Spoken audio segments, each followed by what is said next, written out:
LAPD is reporting that 2 deaths were confirmed this week alone on Skid Row in Los Angeles. At least one of them is being ruled a homicide. Skid Row is the informal but widely accepted name for a section of downtown LA that about 5,000 homeless people call their home. The area has been a flashpoint between developers, courts, homeless advocates, and residents. This past week, LA City Attorney Carmen Trutanich once more attempted to lift a city ban on seizing and destroying the property of homeless people on Skid Row, but the Ninth Circuit, U.S. Ninth Circuit Court of Appeals turned down the request based on, quote, people's Fourth Amendment right to be free of unreasonable seizure of their property. Now, a new documentary by Thomas Napper called Lost Angels shines a light on the people who inhabit LA's Skid Row. Napper is known for producing the acclaimed Jamie Foxx, Robert Downey Jr. film The Soloist, which was based on LA Times writer Steve Lopez's book about a Julliard-trained homeless man named Nathaniel Ayers. Lost Angels, narrated by Catherine Keener, is Napper's directorial debut and profiles 8 Skid Row residents speaking for themselves, sharing their stories, their desires, and their hopes.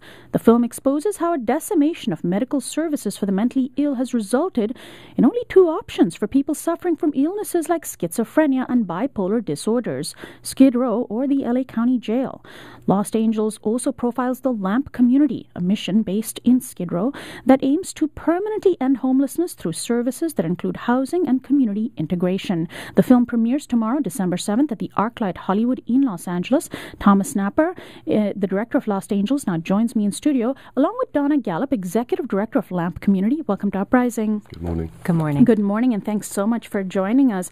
Well, Thomas, I'd like to speak with you first to tell us a little bit about what actually inspired this film. How did the film, what led you to going into a part of Los Angeles that's considered, by people who've never been in Skid Row, have only driven past it, as a very scary place? Well, the inspiration, as you mentioned, was the film The Soloist. And I came to work on that film, excuse me, with my friend Joe Wright. Mm-hmm. And we... Joe's intention with that film was to include the community, and Nathaniel was based at LAMP as a client there. So we did a sort of rehearsal day and performance workshop with clients from LAMP and improvisations, and they started to show us through improvisations what their experiences were on Skid Row. Mm-hmm. At the end of that first day, they told their life story in 60 seconds. This is 40 people that I had no idea of backstory and who they were, and I was just blown away by their honesty. They were so free of, I suppose, the sort of self-consciousness about the things that had happened to them in their lives, and they were very candid. They had dignity about their experiences, and they had found a solution on Skid Row by working with LAMP. So that was the moment, the eureka moment, where I just realised there was a piece to be made here. There was a truth to be smuggled out of Skid Row that wasn't maybe the headlines that we associate with Skid Row, which are often kind of crime and homicide and various sort of scandals or whatever. It was a sort of more life-affirming journey and more to do with people rather than issues, actually. So the relationships that I built on Skid Row were mainly through LAMP. Initially there were 4 or 5 characters through LAMP, and then we started to look around at other organisations as well, but really LAMP was our home during that time, because it was so surprising, especially coming from England, being having alien status myself, to hear someone with schizophrenia talk incredibly eloquently about what troubles they faced on the streets of Los Angeles, about police harassment, about the care that they could find on the streets. And Bam Bam is a character in our film that when you look at him and see his face, you think there's no way, there's no kind of identification there. But then he starts to talk about his journey on the streets and his journey into LAMP and into supportive housing, which, you know, I didn't know anything about supportive housing when I came here, and it's amazing how many people turn their lives around on Skid Row, and that's really what we made the film about. We made we didn't go in there to stir up the waters and make Skid Row look even more dangerous. Or it doesn't actually. I mean, watching the film, I actually was really impressed that it was quite the opposite. And I should just clarify: the film Los Angeles is executive produced by Gary Foster, who produced The Soloist. Thomas, you were the second unit director on The Soloist, and you mentioned Bam Bam, who I want to actually play a clip from your film Los Angeles that starts out with the voice of one of these 8 Skid Row residents named Bam Bam, followed by someone from LAMP who explains some of the context for why Skid Row is the way it is today. Here's an excerpt of the film Los Angeles that debuts tomorrow at the ArcLight Hollywood. Reagan closed down all of those places, and they took all the mental people and they gave it to society. And then where do we go? You either get committed and get locked in and smoke a cigarette 3 times a day and eat when they tell you, or you sit out on the street and you become homeless, and you can at least have your own life to some point. In many ways, it's an open asylum for the mentally ill. We don't have closed asylums anymore, except for our jails and our prisons. LA County Twin Towers Jail is the largest mental institution in the United States because we no longer hospitalize our mentally ill, so we criminalize them because of their behavior on the streets. Well, that was the founder of LAMP, and executive director Donna Gallup of LAMP joins me in studio as well. You know, this is an analysis of why Skid Row is the way it is that we don't often hear in our media. The fact that essentially it's one of very few options left for homeless people, most of whom are suffering from mental illness and are not necessarily driven there by purely economic factors. Can you expand on that a little bit, and also tell us a little bit about what LAMP does to address this issue that doesn't just, throw services at people, but that actually tries to recognize where they're coming from? Thank you very much, Sonali. We are very excited to be here today and to talk about the fact that we really believe that we can end homelessness in Los Angeles. But in doing so, we need to offer flexible, responsive services that meet the individuals where they are. The individuals that LAMP serves are those that have been traumatized, very vulnerable. They have had experiences unlike you and I have been through in our lifetimes, and they need to develop the trust and caring and the relationship. That's why we're very strong on LAMP as a community, and we bring people into our community, once a LAMP member, always a LAMP member, and offer a continuum of services, because there is not one size fits all. Not every individual will end up into permanent supportive housing through one avenue. So we have street outreach services, we have services that they can come in for, we offer public showers to do very early engagement and trust and establish those relationships. We have emergency beds for those that want to enter, and many of the individuals that we serve go straight from the streets into permanent supportive housing, where the services are wrapped around their own self-directed goals. It's really important for individuals to take control back of their lives and to make decisions for themselves in terms of what their goals are, rather than, as you pointed out, services thrown at them or them being told what services they need. Because that empowerment piece is what inspires them to have hope that their lives can be turned around. And I think that this film is just amazing because it really talks about the resiliency of individuals, and it really shows that individuals can, given the opportunity, turn their lives around and really have very productive lives integrated in our communities. Thomas Napper, how did you pick some of the folks that you profiled? I want to talk, there's some amazing characters. One of the men in the film is a former silver medalist, Olympian silver medalist. Each person seems to have an incredible background story. Were you surprised at the kinds of things you found when you started digging?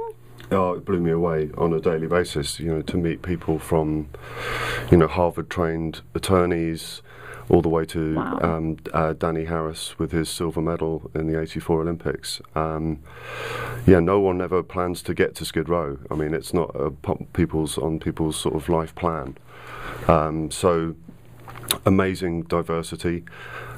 We did very extensive interviewing. I walked the streets of Skid Row 100 times with KK, and we spent a lot of time looking for the people that would take us to the issues that we wanted to talk about. So I think we interviewed literally hundreds of people, and we got them to tell their stories. We gave them a little bit of money, and we fed them, and we talked to them on camera for about an hour, and then we filtered that down with my editor Tyler Hubby and my writer Christine Triano, and we kind of filtered that process down so that we had in the end 8 characters that we followed. There's one couple in the film that you profile as well, an older couple, a very tall black man and a very short white woman. Yes. She's sort of known as the cat lady, and That's I have right. a clip lined up that I'd like to play as well. But tell us about this couple. They're an unlikely couple, and the man just basically said that she adopted him as her fiancé. That's right. Leanne is known on Skid Row as the cat lady. She feeds all the feral cats and kittens on Skid Row, of which there are hundreds. And she wanders around feeding them, absolutely obsessed by them, and is one of the most amazing people we met on Skid Row. She's so different and so herself. When she comes out with something, you kind of have to stop and really listen to what she has said and the content of what she said. And she was in, her fiance was KK, who was 6'7". She's a hunchback. She's, not even 5 foot. So they look amazing when you see them, and they're really the heartbeat of our film. That relationship is, I think, one of the surprises in the film, and one of the reasons why it's called Skid Row is my home. Actually, many people will not realise that Skid Row is a home for a lot of the misfits in society here, and who come from all over America to be and live on Skid Row. So yes, they became very symbolic of an unlikely marriage and an unlikely sort of grace in their relationship. Yeah. Well, she's a cat person, he's a horse guy, and Yes. Let's hear another excerpt from the documentary Lost Angels, Skid Row is My Home. It opens December 7th at the ArcLight Hollywood in Los Angeles. I grew up in Compton riding horses. I've been riding horses since I was 3 years old. And had horses in their backyards that they never rode. I just started going to give people horses, take them out. No, he's gonna buck you. I'd get him and ride him. They said, "You rode that horse?" I said, "Yeah." You know what I'm saying? So I knew I had a talent for riding horses. I knew they had a liking for me, and I had an understanding to them. So I want to know why you like cats so much. What do they do for you? They spark me. Yeah, that's what I want to know. Tell me. I like the smell of them, the feel of them, and they spark me. Okay, that's all I wanted you to tell me. That wasn't so hard, was it?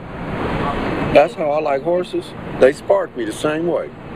My dream would be to live on a ranch and be with horses again. Just to be around them and smell them and walk them and ride them and bathe them and teach people about them.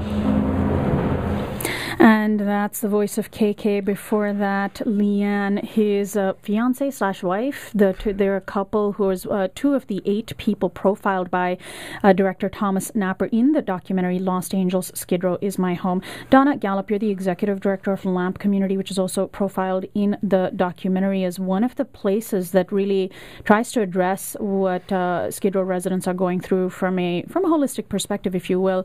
People tend to think of Skid Row as an area that's basically just homeless people, but there are so many issues at stake here, and we touched on it earlier, and that's the issue of mental illness. How is it that there are really so few places for the mentally ill who may not have a family structure or wealthy enough families to really take care of them, or even if they do, many of them may choose to not want to be confined in a certain way? How is it that we lack these services and that they have to be provided by nonprofit organizations like yours? I come from the East Coast, and my experience here in LA is that the mental health system really doesn't have a good safety net for those that suffer from severe and persistent mental illness. And LAMP provides so many different mental health services that we're able to engage and bring those individuals into our community and give them options to move off the streets into permanent housing. We have everything from psychiatric and nursing services and clinicians that can provide services to those that are just really not wanting to engage in mental health services, and we respect their right to self-determination and then support them in working on their goals in different ways. So it's really important to meet them where they are and to really respect that some people want the mental health services and some want to get into a home first and then can start to address some of those other more challenging issues of substance abuse, HIV, AIDS, trauma that they've experienced, and really get to a place where they have hope and where they are part of our community and they live permanently housed. The individuals in the film, the Lost Angels, are all still permanently housed. One of the members that's featured in the movie actually works at LAMP now, has gone from the streets through quite a bit of hard work and dedication to getting well and being integrated in the community. And now she actually works as a peer advocate within our organization. So there is hope, and there is a lot that can be done. And I just encourage everybody who's listening to take a role to make a difference, because we all can, if we come together in one way or another, make a difference in Los Angeles. And in just a few minutes, we'll let our listeners know how they can actually directly support the work of LAMP, as well as watch the film on the big screen at the ArcLight Hollywood. Finally, Thomas Napper, what do you hope for people to take away from this film? I mean, this is showing in LA, but it's also, I'm assuming you want it's going to be distributed around the country. Is this just an LA story, or is this more universal than that? I think that mental illness and drug addiction are universal in this country and around the world, and there is there is a massive shortfall in terms of the way it's being dealt with here and abroad. I hear so many hours and hours of discussion about healthcare, but mental health care is coming second, and it shouldn't. We see you just have to walk the streets of Los Angeles and you see shopping carts everywhere. This is not just about Skid Row, it's about a mental health crisis on the streets, and it's in your it's right there. So that's the first part of that question. I think this film is a call to action. It's a call to arms. It gives you a chance to hear from the people that you never hear from, the invisible people on the street that we're either afraid of or just don't have the courage or the time to deal with or to listen to. So the agenda with the film was to give a platform to the people that never get a chance to speak, and that's really what we tried to do, and that is, for me, it gives the audience a chance to respond to that and to then see how they want to engage with that. Well, I want to congratulate you on the film. I found myself several times while I was watching the film just saying, I love this film. Oh, thank you so much. Thank you. So thank you very much. Congratulations to you. The film Lost Angels, Skid Row is My Home opens in Los Angeles at the ArcLight Hollywood December 7th. And my guests have been Thomas Napper, director of the documentary Lost Angels, and Donna Gallup, executive director of LAMP Community. Thank you both so much. Thank you.